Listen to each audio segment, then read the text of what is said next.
नमस्कार मित्रों, इस ज्ञानवाणी गुरुजी चैनल पर आपका स्वागत है। मित्रों, इस चैनल पर बहुत अच्छी बातें बताई जाती हैं और आज का टॉपिक है मनुष्य को कैसे रहना चाहिए, कैसे जीवनचर्या को जीना चाहिए और स्वास्थ्य को कैसे बेहतर रखना चाहिए। और इसमें कुछ रोग का नाम भी बताया जाएगा, उसका उपचार भी बताया जाएगा। उसको ध्यानपूर्वक सुनें और उस पर अमल करें। अपने रोग का देसी जड़ी बूटी द्वारा अपना इलाज स्वयं करें, यही टॉपिक है। देखिए, स्वस्थ रहने के लिए कुछ उपाय बताया जा रहा है, उस पर ध्यान देने की ज़रूरत है। जनमानस को ध्यान देना चाहिए। स्वस्थता की इच्छा रखने वाले पुरुष को दिन में कभी भी न सोना चाहिए और रात में व्यर्थ अधिक नहीं जागना चाहिए। बासी एवं दुर्गंधित जिसका स्वाद बिगड़ गया हो, ऐसा भोजन कभी नहीं करना चाहिए। स्वस्थ रहने की कामना करने वाले मनुष्य को दिन में स्त्री प्रसंग कभी नहीं करना चाहिए। उसे अपनी दिनचर्या को नियमित बनाना चाहिए। इससे जो है स्वास्थ्य अधिक अच्छा रहेगा और मन पवित्र रहेगा। और ये सबके लिए है, लड़के, बच्चे, बूढ़, जवान, सबके लिए है। प्रातःकाल सूर्योदय से पहले उठ शौचादि कर्मों से निवृत्त हो स्नान कर संध्योपासन आदि कर्म कर यथा समय प्राणायाम करना चाहिए। इसके बाद अपने जीविकोपार्जन के कार्य में संलग्न होना चाहिए। हमेशा अच्छे संगत में अपने से विद्वान एवं वयोवृद्ध गुरुजनों के पास बैठना चाहिए। हमेशा सच बोलना और धर्म में संलग्न रहना चाहिए। दुष्ट एवं दुष्कर्मियों की संगति से दूर रहना और कभी भी झूठ नहीं बोलना चाहिए। मित्रों, झूठ बोलना महापाप है। झूठ से परहेज रखना चाहिए और अपने को स्वस्थ रखने का कोशिश करना चाहिए। अपने से बली शत्रु से कभी भी युद्ध नहीं करना चाहिए। स्त्री पर कभी भी भरोसा न करें। स्वकुल, गुरुकुल, वृद्धा, रजस्वला एवं कुलटा स्त्रियों के साथ संभोग नहीं करना चाहिए, क्योंकि यह मृत्यु की ओर अग्रसर करने वाली होती हैं। स्वस्थ एवं निरोग रहने की अभिलाषा करने वाले मनुष्यों को अपनी स्त्री के सिवा अन्य किसी भी स्त्री से संभोग नहीं करना चाहिए। अपनी स्त्री से भी समय अनुसार ही महीने में 1 अथवा 2 बार से अधिक कभी भी संभोग नहीं करना चाहिए। अपनी स्त्री को पतिव्रता बनाने की इच्छा रखने वालों को स्वयं भी एक पत्नी व्रती बनना चाहिए। मित्रों, ये जितना बताया जा रहा है, ये शरीर में धारण कर लेने पर बहुत ही सुख की प्राप्ति होगी और आदमी स्वस्थ रहेगा और मन पवित्र रहेगा। इस पर ध्यान देने की ज़रूरत है। शरीर में 3 नाड़ियाँ होती है, वात, कफ, पित्त। इन्हीं के द्वारा रोग उत्पन्न होते हैं। वात बिगड़ जाता है तो वात संबंधी बीमारी होती है। कफ बिगड़ जाता है तो कफ संबंधी बीमारी होती है और पित्त बिगड़ जाता है तो पित्त संबंधी बीमारी होती है। ज़्यादातर आज ज्वर के बारे में बताया जाएगा कि तीनों ही नाड़ियाँ बिगड़ जाने पर कौन कौन से ज्वर आदमी के शरीर में प्रवेश करते हैं और बीमार डालते हैं, और उनका इलाज भी बताया जाएगा। ध्यानपूर्वक सुनें। वात ज्वर लक्षण। वात ज्वर आदमी को जब हो जाए तो उसके लक्षण क्या होते हैं और उसका निदान क्या है देसी जड़ी बूटी के द्वारा, ये सुनने की ज़रूरत है। जाड़ा लगकर बुखार आवे, शरीर एकदम गर्म हो, बुखार कभी कम हो जाए कभी ज़्यादा, शरीर में पीड़ा, हृदय, कंठ एवं कमर में विशेष पीड़ा, निद्रा का नाश, शरीर रूखा, मुंह का स्वाद फीका, मल कड़ा, पेट का फूलना, इत्यादि लक्षण वात ज्वर में होते हैं। ये लक्षण अगर मनुष्य में है तो उसको वात ज्वर है। उसका इलाज है नीम की गुर्च। नीम के पेड़ पर जो गिलोय पसरा हुआ हो, चढ़ा हुआ हो, उस गिलोय को लाएं। नीम की गुर्च, छोटी पीपल, जटामासी और सोंठ समान भाग लें। सब कूट पीस कर काढ़ा बना पिलाने से वात ज्वर नष्ट होता है। अथवा सोंठ, चिरैता, नागरमोथा और गुर्च का काढ़ा भी वात ज्वर को नष्ट करता है। ये सब दवा देसी जड़ी बूटी है, इसके करके लाभ उठाएं। बहुत ही अच्छी दवा है, फायदा अवश्य करेगी। अब पीत ज्वर के बारे में बता रहे हैं, उस पर ध्यान दीजिए। और जिसको पीत ज्वर हुआ हो उसको ये देसी जड़ी बूटी कूट पीस कर पिलाएं, स्वास्थ्य लाभ होगा।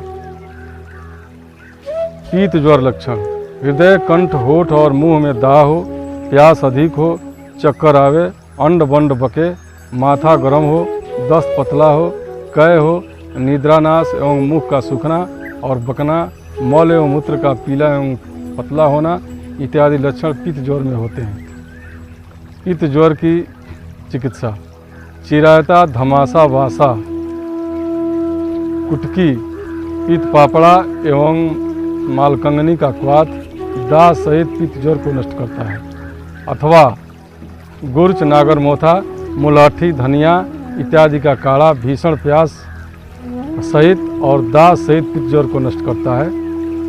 गोदंती, हरताल, भस्म, एक रत्ती प्रमाण शहद एवं उपयोगी अन्नपान संग देने से पित्त ज्वर नष्ट होता है। ये पित्त ज्वर नष्ट करने की देसी जड़ी बूटी है, इसको करके लाभ उठाएं और से ही पित्त ज्वर का नाश होगा। कफ ज्वर के लक्षण और उसका निदान: कफ ज्वर के लक्षण में शरीर भीगे कपड़े से ढके हुए के समान हो, जी मिचलाता हो, मल कड़ा हो एवं शरीर बोझल और भारी प्रतीत हो, शरीर की त्वचा, नख, मुख एवं दांत सफ़ेद हो, मुंह का स्वाद मीठा हो, आलस्य के साथ स्वाद और खांसी भी हो तो कफ ज्वर जानना चाहिए। ये कफ ज्वर के लक्षण हैं। उनका देसी जड़ी बूटी से इलाज: आंवला, हरड़, बहेड़ा और छोटी पीपल समान भाग ले बारीक चूर्ण कर चाटने से कफ ज्वर उसी प्रकार नष्ट हो जाता है जिस प्रकार सूर्य के उदय होने से अंधकार। ये बहुत अच्छी दवा है कफ ज्वर के लिए, आदमी को प्रयोग में लाना चाहिए और इससे अपने ज्वर को भगाना चाहिए। कभी कभी दो दोष जो है बिगड़ जाता है, जैसे बात बिगड़ गया, कफ बिगड़ गया, दो नाड़ी एक साथ बिगड़ जाए तो ज्वर उत्पन्न होते हैं। उसके लिए भी दवा है, उस पर ध्यान देने की ज़रूरत है। दो दोषों के मिलने से द्विदोषज ज्वर होते हैं, जैसे बात पित्त ज्वर, बात कफ ज्वर, पित्त कफ ज्वर इत्यादि के होने पर दो दोषों के सम्मिलित लक्षण होते हैं। बुद्धिमान लोगों को लक्षणों को मिलाकर समझ लेना चाहिए। उसका देसी जड़ी बूटी से इलाज है: धनिया, पद्माक, लाल चंदन, गुरिच और नीम की अंतर छाल से सिद्ध किया हुआ क्वाथ हर प्रकार के ज्वरों को नष्ट करता है।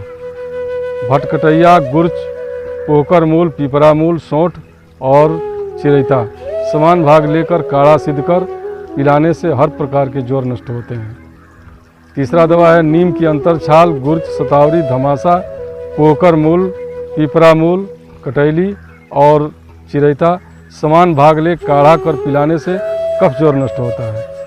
जायफल, सोंठ, वच, नागरमोथा, पित्तपापड़ा, धनिया, छोटी हरड़, काकड़ा सिंगी, देवदार, भारंगी इत्यादि का काढ़ा बना पिलाने से वात कफ ज्वर नष्ट होता है, इसमें संशय नहीं है। ये दवा बहुत ही अच्छी दवा है, करके लाभ उठाना चाहिए। अन्य ज्वर वरना, जैसे अन्य ज्वर भी होता है, दूसरे प्रकार के ज्वर होते हैं, उनके भी कुछ लक्षण है, उनके भी कुछ देसी जड़ी बूटी है, करके लाभ उठाना चाहिए। अन्य ज्वर वर्ण: द्वंद्व ज्वरों के अलावा कुछ और भी ज्वर होते हैं जो रोगियों को बहुत कष्ट देते हैं, जैसे काल ज्वर, काम ज्वर, मल ज्वर, रक्त ज्वर इत्यादि।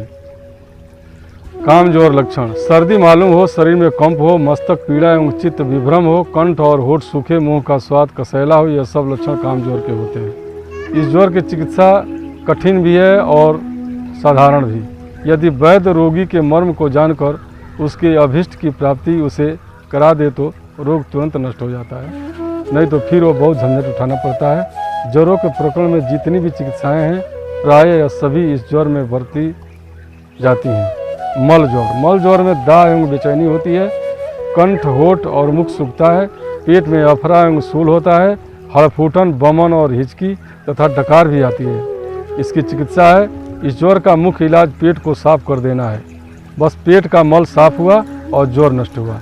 पेट का मल साफ कर देने से वह ज्वर नष्ट हो जाता है। पेट साफ करने के लिए त्रिफला, त्रिकूटा, सनाह की पत्ती, काला नमक और सौंफ बारीक पीस कपड़ छानकर चूर्ण बना 6 मासा की मात्रा में गर्म पानी के साथ देने से मल ज्वर नष्ट होता है। दूसरी दवा है कटैली, छोटी एवं बड़ी सौंठ, धनिया और देवदार का चूर्ण बना कपड़ छानकर रोजाना सवेरे 6 मासा चूर्ण गर्म पानी से लेना चाहिए। इससे जो है ज्वर समाप्त होता है और इसे करके लाभ उठाएं। बहुत ही अच्छी दवा है। दोस्तों बस आज इतना ही, और अब आगे दूसरे एपिसोड में। अगर दवा किसी कारण आप नहीं बना सकते हो तो मानव सेवा आश्रम में संपर्क करें। संपर्क साधन है मोबाइल नंबर 7857007549। दूसरा नंबर है 8423056824। हमारे चैनल ज्ञानवाणी गुरु जी को सब्सक्राइब करें और ज़्यादा से ज़्यादा शेयर करें और बेल आइकन दबाना न भूलें। धन्यवाद, नमस्कार।